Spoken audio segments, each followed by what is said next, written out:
Aujourd'hui, ça va être le tirage au vide. Le tirage au vide permettra d'enlever l'humidité qu'on pourrait trouver dans l'installation. Vous pouvez retrouver dans le document ressources qu'on a mis en place pourquoi on tire au vide, ainsi que la procédure adéquate. Là, nous allons travailler sur la partie atelier pur, d'accord? Et nous allons monter donc les manomètres et pouvoir réaliser le tirage au vide. Pour pouvoir tirer au vide, nous avons besoin d'une pompe à vide avec normalement le vacuomètre, le manovacuomètre, un manomètre donc sur lequel on aura étalonné les manifolds, un tournevis cruciforme et une clé à molette. Donc le tournevis cruciforme permettra d'enlever le cache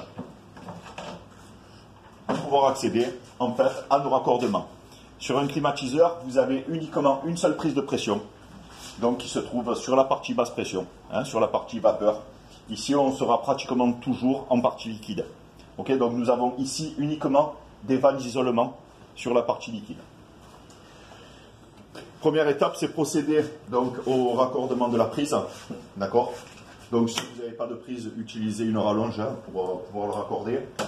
Deuxième étape, je vais raccorder donc mon flexible commun avec l'obturateur sur ma pompe à vide.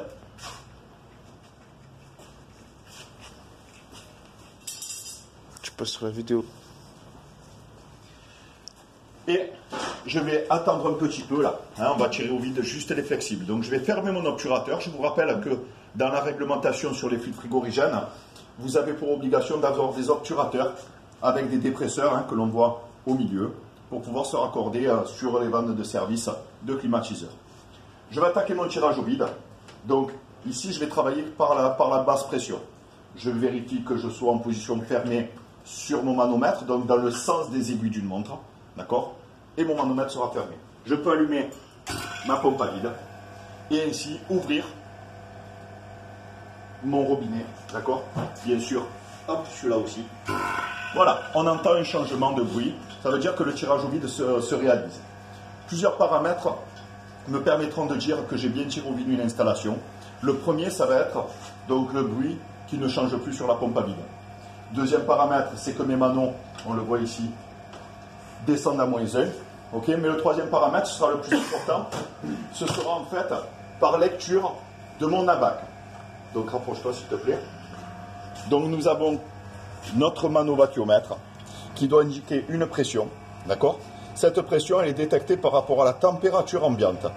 S'il fait 14 degrés, nous savons que nous devons descendre jusqu'à 0,0160 bar, d'accord, pour pouvoir enlever l'humidité.